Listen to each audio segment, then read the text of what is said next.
The Human Optimization Podcast is proudly brought to you by Vicon Supplements, where quality meets sustainability. Vicon's all-natural supplements are handcrafted and sustainably produced in Canada, bringing you products that nourish both your well-being and our planet. Visit ViconSupplements.com today and be a part of a greener, healthier future. I'm a hair mineral analysis expert. I have a background in functional medicine, and I educate people using HTMA testing to maximize health, erase debilitating symptoms, and gain energy. I'm a multi-time kettlebell sport world champion, and I'm constantly searching for high-performance pros from all over the world to bring you this human optimization podcast. My name is Lisa Pitel-Killah. Welcome, everybody, to a brand new episode of the Human Optimization Podcast. And you are absolutely going to be thrilled with our guest today. So let me welcome Ricardo Miranda. He's the CEO of MTHFRdoctors.com. He's a clinician and one of the top researchers in the field of MTHFR, genetic mutation. He developed a unique approach combining functional medicine, genetics, epigenetics, TCM, acupuncture, nutrition, and integrative medicine diagnostics. And if you don't know what TCM, it is traditional Chinese medicine. He's done extensive research in the area of MTHFR, and with the understanding of multiple disciplines, he has coached doctors from all over the country on how to treat patients with MTHFR mutations and methylation issues. He believes that educating and empowering people to take control of their own health is the most important gift that you can give patients. The more knowledge, and this is a quote, people have, the better their decisions are that they make about their own health. With a passion for helping people reverse their long-lasting illnesses, Ricardo founded MTHFRdoctors.com, and this today is one of the leading websites in the field of MTHFR with the biggest research database on MTHFR related studies. Wow. Welcome. Hi. Thanks for having me, Lisa. Pleasure to be here. We were just talking before, obviously, we started the show and just about myself, and we'll kind of get into that a little later, but I am so excited to hear and pick your brain about all of this, because I think one of the biggest things is people don't we hear MTHFR, we hear about methylation, but what does it really mean? Yes, and that's a very important question people ask all the time, and I'm gonna try to be brief and simple. So MTHFR, which stands for methylene tetrahydrofolate reductase, is a gene that controls how our body breaks down folate or folic acid. And methylation is a process that controls gene expression, controls intracellular detoxification, so controls how our body detoxify. Yep. It has a strong influence on our immune system and several other functions. So MTHFR is the main nutrient. MTHFR breaks down folate. Folate is the main nutrient for methylation. So MTHFR, in a sense, controls methylation. Right. So if people have issues with how they detox, for example, they're not detoxing well, we gotta look into their methylation, and to see if their ability to detoxify is impaired. And the way to look into methylation is by testing to see if they have any mutations on the MTHFR gene.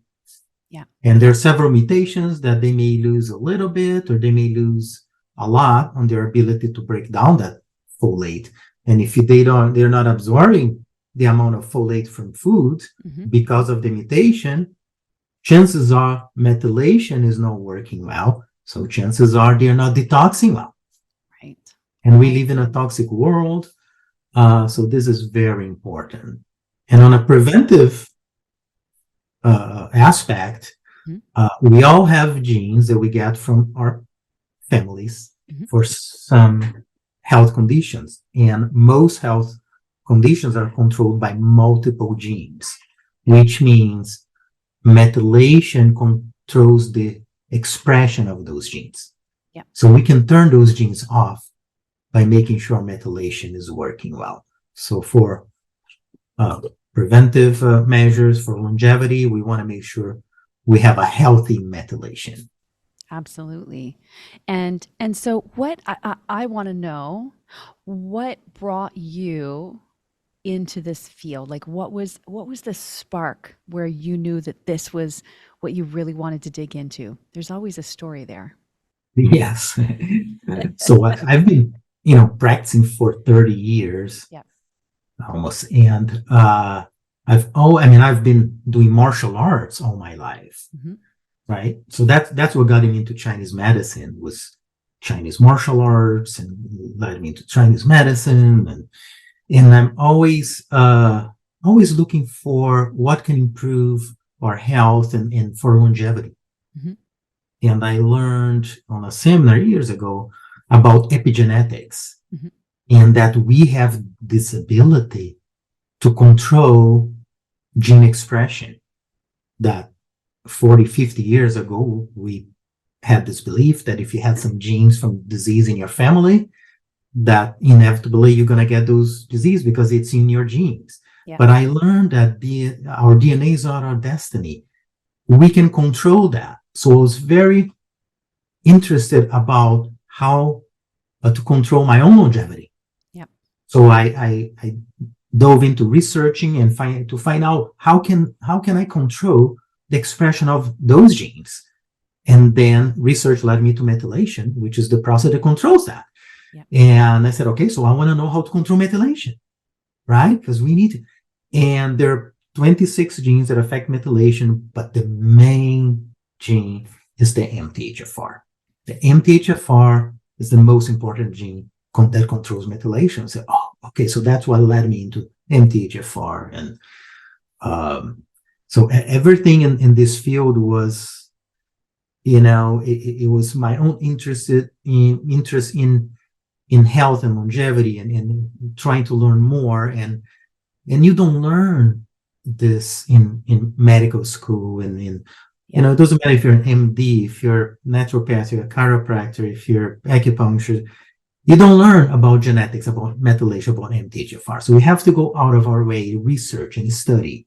Yep. And that's what I did. And then the need for information, I created the site just to give information out there.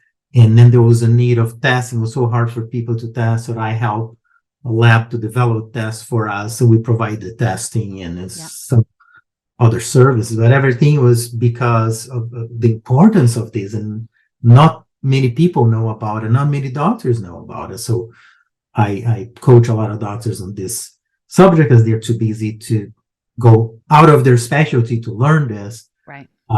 So I'm very fortunate that I spent so much time studying it, and so I'm able to help doctors to help their own patients and help patients. Yes.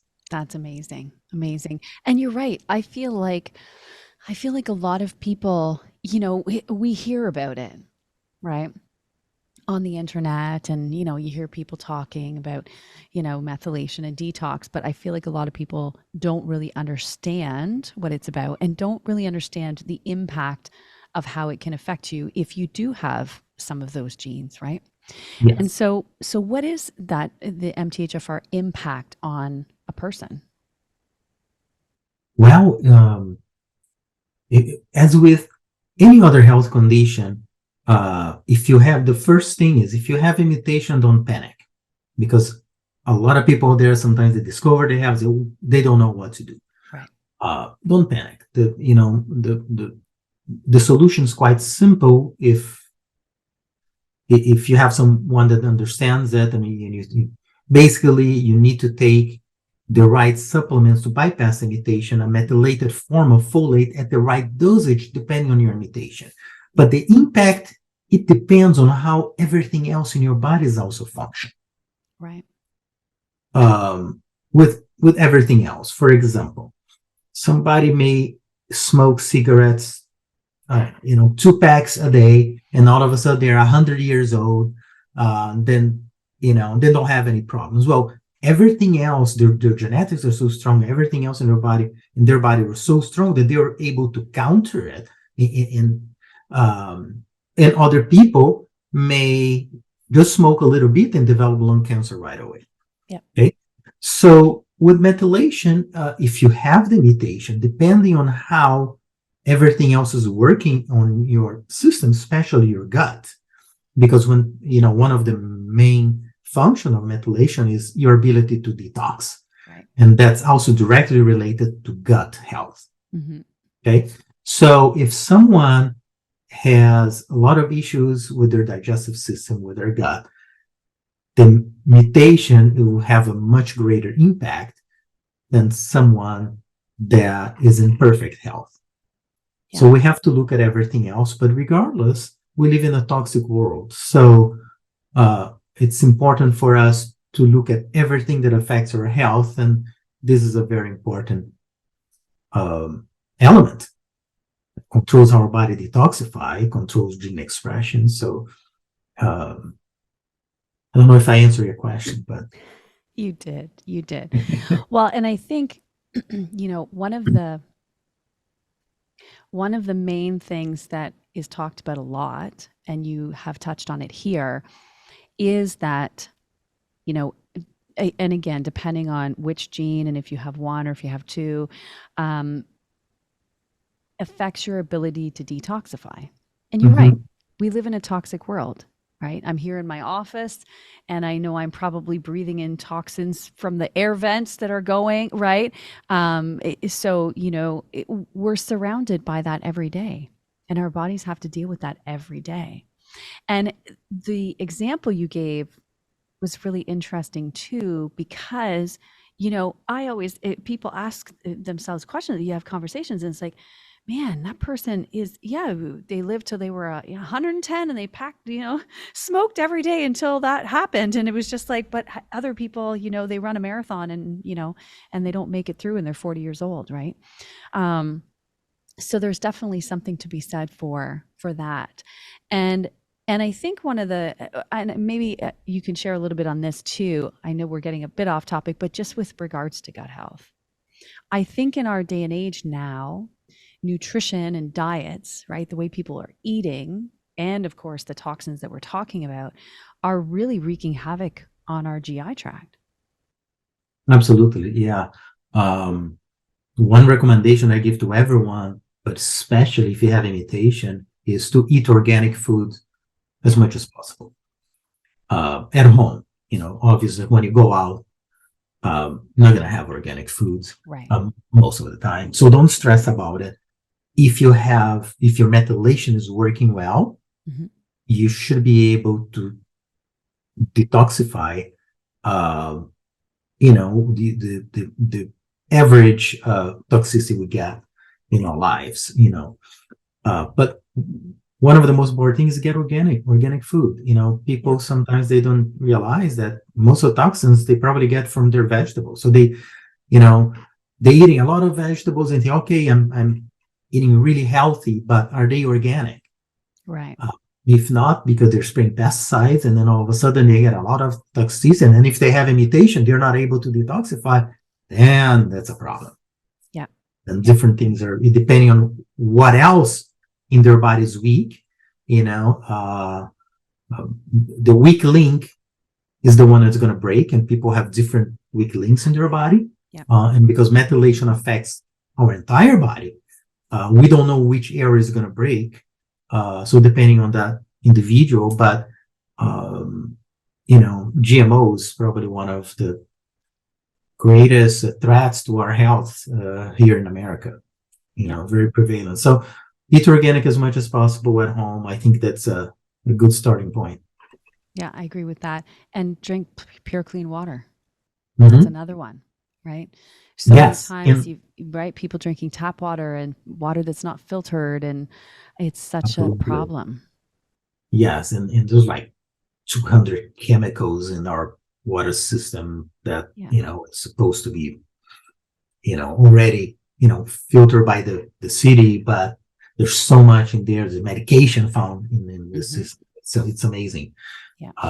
And another thing, exercise has been shown by research to improve methylation. So it has a direct effect on methylation. So, I mean, everything that we already know in common sense to do has been shown by research, scientifically how it affects our life. Exercise improves our methylation. That will help our detoxify, controls our gene expression. So that's why it's so important. Yeah. And what do you think? So I know we're talking about, detoxification when we relate to methylation. But what would be like somebody listening to this podcast and now they're wondering, geez, do I have that? What would be something that might pop up for them as a common symptom that they might feel, or is there any where they would question and say, I think I need to get tested? Sure. Some of the most common symptoms with MTHFR mutation and methylation issues, they are fatigue, brain fog, anxiety. So those are the three very common ones, and there are others, but these are common symptoms of that. And obviously, there are many causes of fatigue or anxiety, and and brain fog as well. So, but this is one of the possible causes. So we have to look at everything. Yeah. I always say we're like a big 1,000-piece puzzle. Yes. Right? There's all these different pieces and aspects. We really have to kind of dig down and build that outer layer and kind of work our way in, right? Yes. Because there's so many things to consider. And so talking about the testing. So, Sure. how, if somebody says, I want to get tested, what does that entail? What does that look like? Well, before I get that, I just remember to tell you something. Because of the prevalence of MTHFR is so high, about 80% of the population, they have at least one mutation. I was going to say that next. I was reading, I'm like, oh my gosh, it's 80%, right? Yeah. So it's so important to find out if you have a mutation and what type of mutation you have, because you may lose 20% of your ability to break down your folate, or you may lose up to 70%. So we need to find out where you are at as far as the mutation. So that's very important. Now, testing, what does that entail? What we have done on our website is a non-invasive cheek swab test that they can order and get shipped to their home. They collect, very easy, and send it back to us. They don't need doctor prescription for that. So anyone can go in and order the test and get it delivered to their home, easy instructions. Make sure that you don't have any food particles in your mouth when you're doing the cheek swab, because that can cause contamination, and then the lab will have a hard time extracting the DNA to get results, and you might have to recollect and you have to resend the kit. So make sure you do that. It's kind of common sense, but make sure you do that. But it's so easy. So that's one thing that we wanted to do, something that's easy, that doesn't involve blood, drawing. You just can do a simple cheek swab, send, and we test. Amazing. And then we place the results on the website. They log in, they can print, they can send to their doctor, and it's saved there. Yeah. And what about, so I know for myself years ago, we were talking about this earlier, and then I want to get into just with regards to that handling of vitamin B9. Yes. Is good that many people don't know their folate is B9. Thought I'd throw that out. So is that so I actually ended up doing, and this was a long time ago, probably 20 years ago. I did a 23andMe and then got the raw data. Now, is that something that can go into kind of your testing, or does it have to be from scratch? How does that work? No. We do have genetic reports on our side that we decode raw data from 23andMe or Ancestry.com, any of these companies. I didn't mention that. I have a background, I'm from Brazil, and before I came here, I studied computer science in Brazil.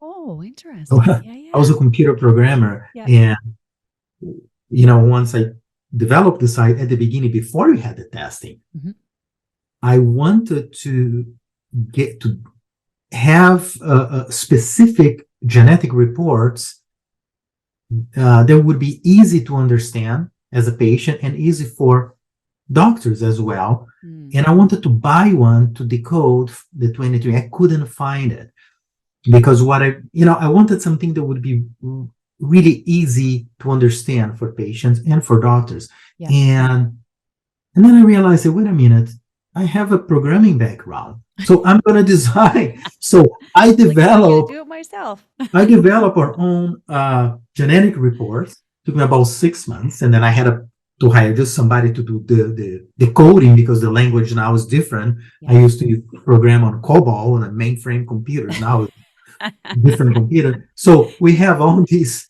genetic reports that they can go in, and depending what it is, they can purchase and decode, and within seconds they have whatever report that they want. Yes, from 23andMe. But what I found is that it takes time. Usually people, when they want to find out about their MTHFR, they want it right away.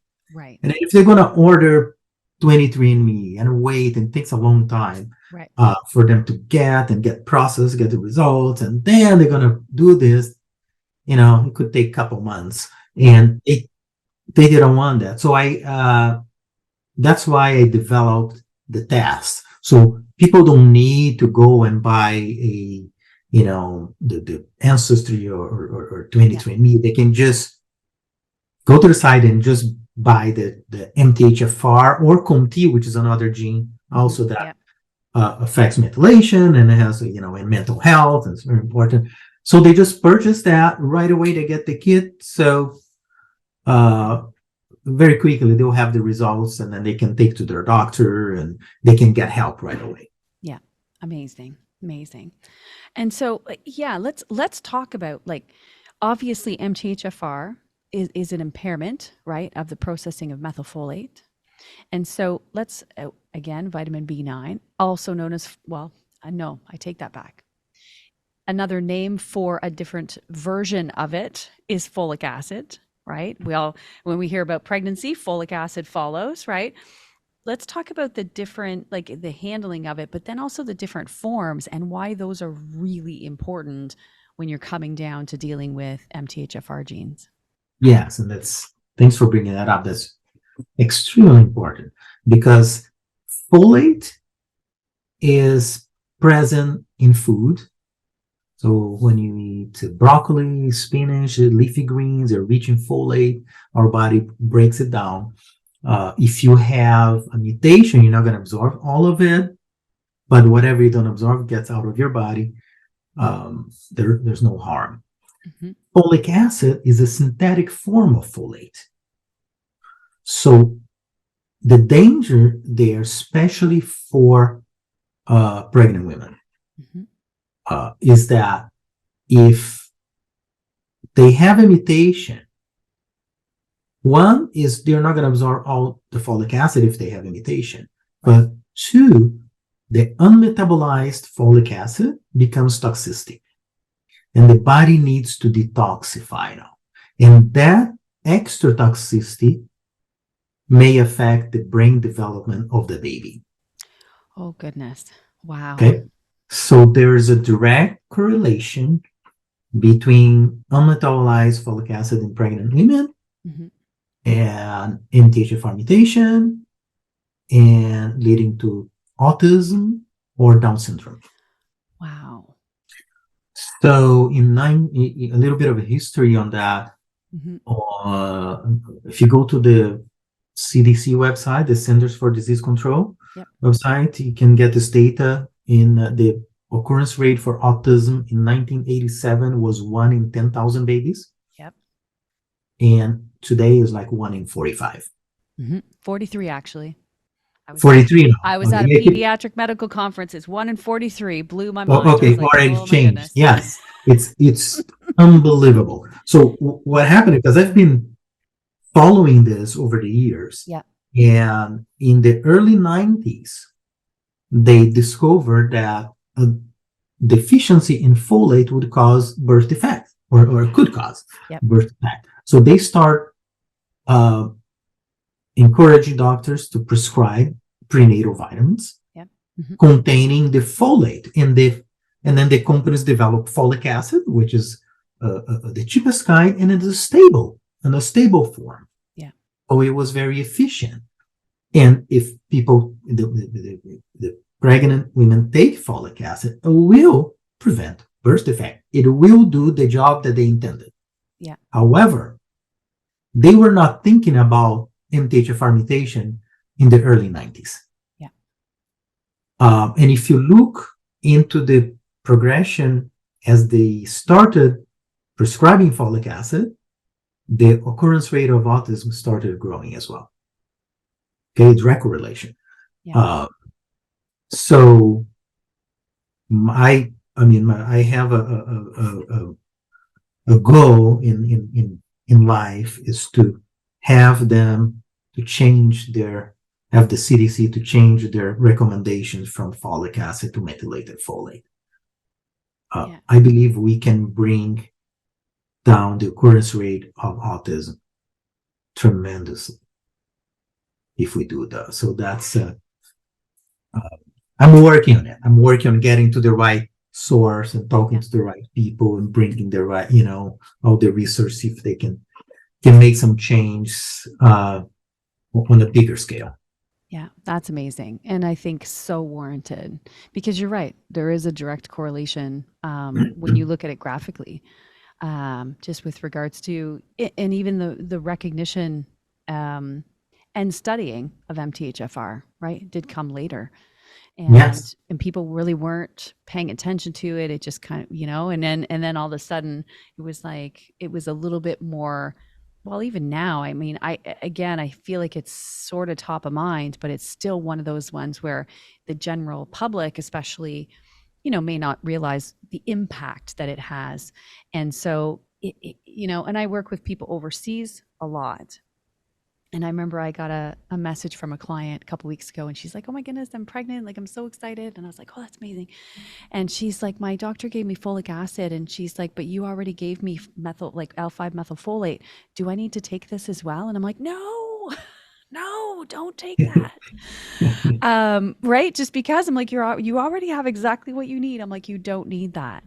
Yeah. But and the body really needs is the folate. It's not folic acid. When you have a deficiency in folate. You don't have deficiency in folic acid. Folic acid is synthetic. The body doesn't, it doesn't come from food. So, exactly. Yeah. And so when we're talking about, we talked about the difference, obviously, from synthetic folic acid to methylfolate. And yes. So another question that kind of pops up every once in a while, I'd love to just kind of hear you analyze it, is folinic acid. Sure. It's a different form and it's safe. Okay. So folinic acid is safe. So you can also take that. It's a different biochemical breakdown, but it's safe to the body. Yes. Okay. And safe for someone with MTHFR? With MTHFR, exactly. That's interesting. Yes. So obviously that chemical reaction keeps it in some type of natural state so that the body understands what to do with it when it enters the body. Yes. Interesting. But the best form is the 5L methyl tetrahydrofolate, which is the methylated folate. Yep. That we talk. Either 5L or 6S.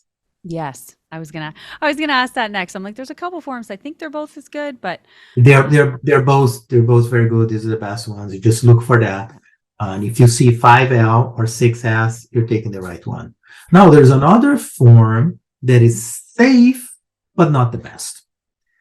It's when you look at your supplements, and the supplement will say folate as, and it will sometimes say folate as folic acid, and you're like, no.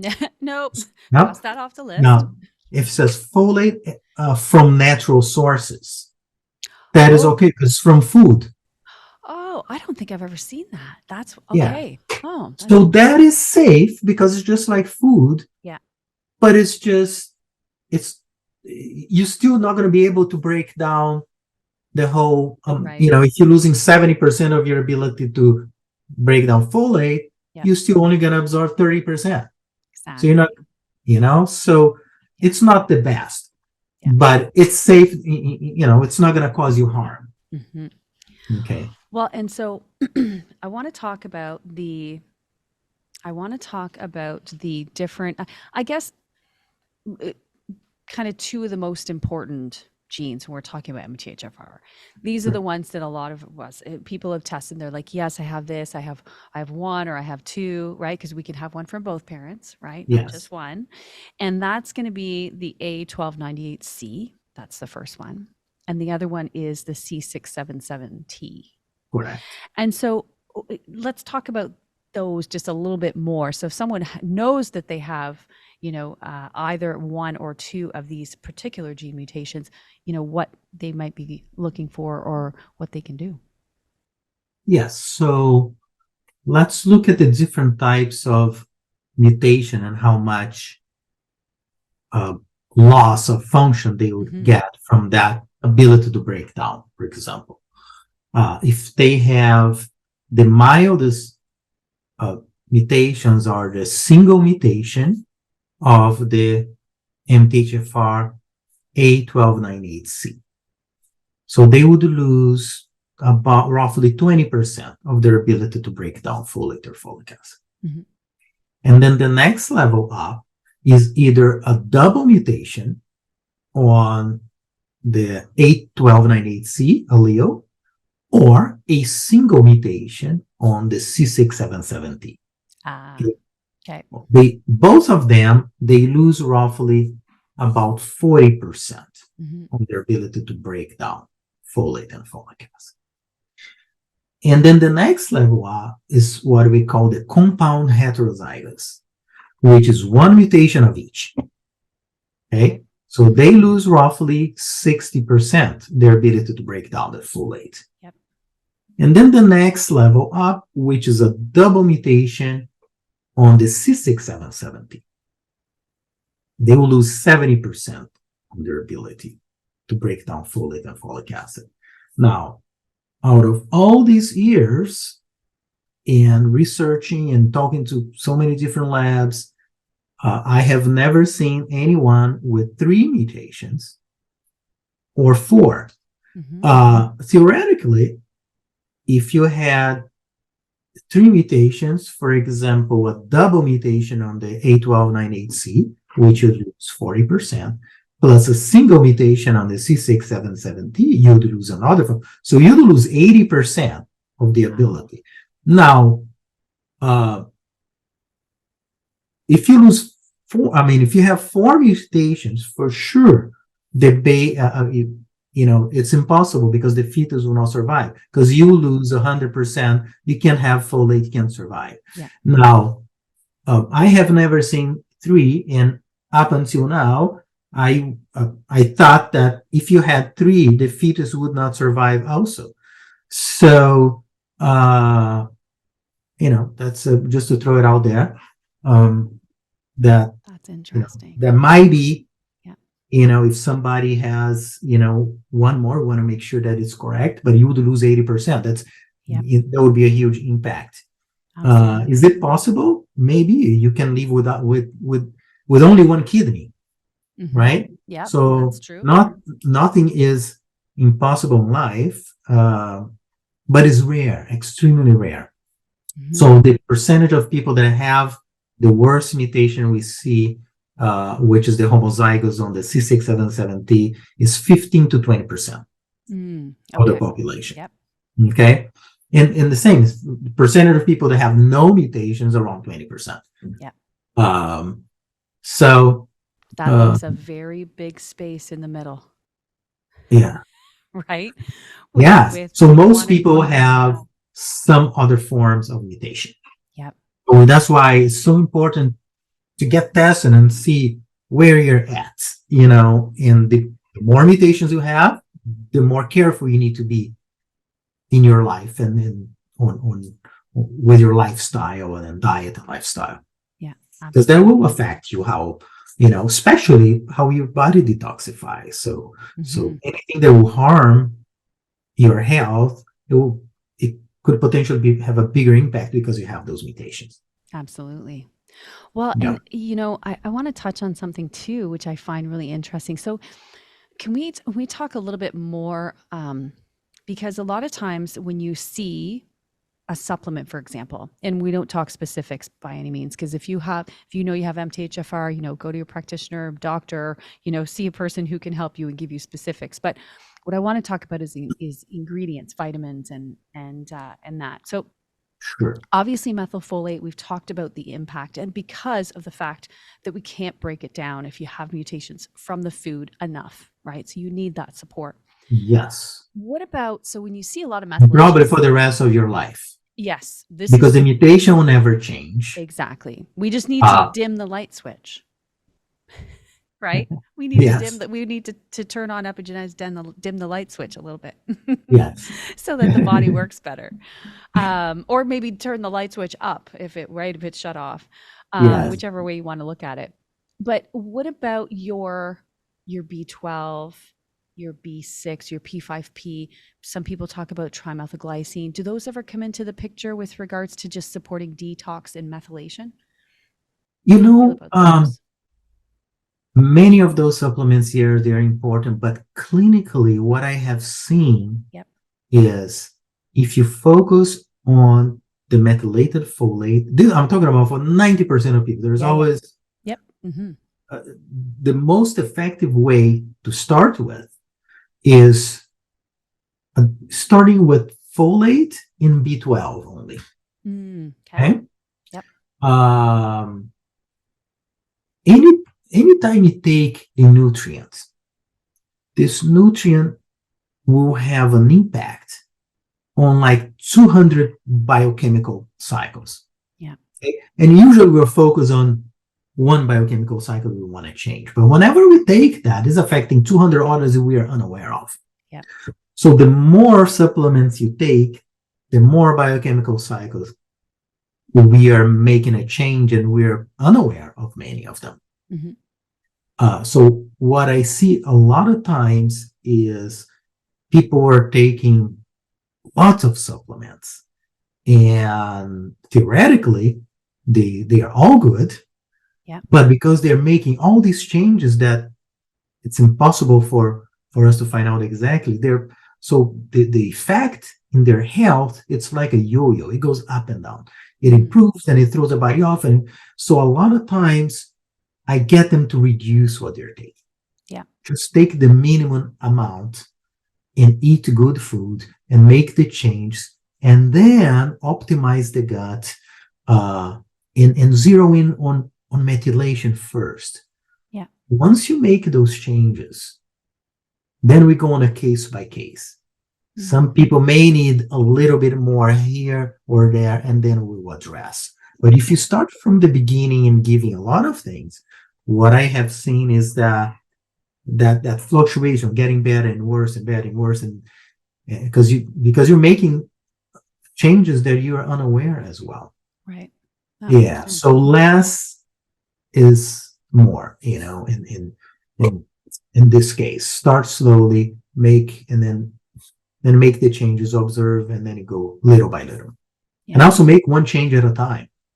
And that's important, not only just for allowing the body to have time to make the adjustment to what you're putting into the system, but also it makes it easier to create a habit, a new lifestyle habit, right? When we do one thing at a time. So many people kind of run headstrong into a new program or a new change or a new something, and they're 110% in, and then 2 weeks later they're not doing it at all, right? Yes. That's not a healthy way to implement something new. No. Whether it's a supplement. And then when we want to implement, we don't want to implement 5 things at the same time, because we want to know which one is working, which one is right, which one is making a difference. So yes. Yeah. And so I have one more question about B12. What type, if you have MTHFR, are there different types of B12 that should be considered when that Sure. is present? Sure. So most of the time, what you see on a B12 is the cheapest kind. It's called cyanocobalamin, right? And the best type, and then there's methylcobalamin, there's hydroxycobalamin, and adenosylcobalamin. There's a few different types, but the best type is the methylcobalamin. 90% of the time, patient will do well with that. Yeah. Theoretically, if you have a mutation, especially on the COMT, on the other gene, sometimes patient may not do as well with the methylcobalamin, with the methylated B12, and then we give them the hydroxycobalamin, and then they're fine. Yeah. But clinically, what I've seen is over 90% of people will not have an issue with the methylcobalamin. Interesting. Yeah. So it's not like if you have the mutation, you should not take that. It doesn't translate in real life. Clinically, people will take the methylcobalamin, they'll be fine. Yeah. Okay. Yeah. Now, if they don't, and then we'll switch. But it's still the best kind. So I would try smaller amounts and make sure you're fine.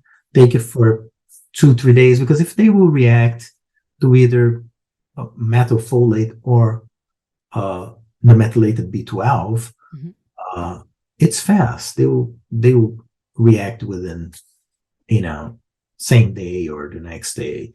Yeah. And then you stop. And then now on occasion you have somebody with a mutation that will have weird reactions to the methylated folate as well. They won't be able to handle. Interesting. Okay. On occasion. Yep. And when that happens, you stop taking the methylated folate right away, and you can take a little bit of niacin. It's like an antidote for a reaction. Oh my goodness, isn't that interesting? Yeah. Okay. And that will help right away. Yeah. But I would say most of the time you're fine. There's no reactions to either of them. Yeah. And so for those of you listening, I'm assuming a lot of people know, but niacin is the flush version of B3. It's the one that makes your face nice and red and your neck red. And so with that antidote, does that prep the body to then be more acceptable of the methylfolate, or is that something that flushes the methylfolate out of the system to reduce the reactions that are left over? Yeah, it kind of flushes it out of the system. Okay.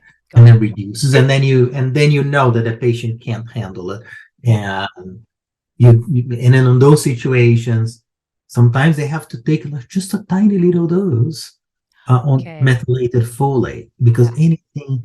Now, most people are able to take the regular dosage. Yeah. Now, if you don't know what mutation you have, you do run the risk of as you keep taking methylfolate to get you into overmethylation, right? Which is the excess. Let's touch on that, because I think that happens more than people realize. Yeah, so they start taking it and they start feeling good, and all of a sudden they're not feeling good anymore. Yeah. That's a good sign that they probably went into overmethylation. So if you're not methylating well, is a problem. But if you're over-methylating is also a problem. So on everything in life, there's a balance, right?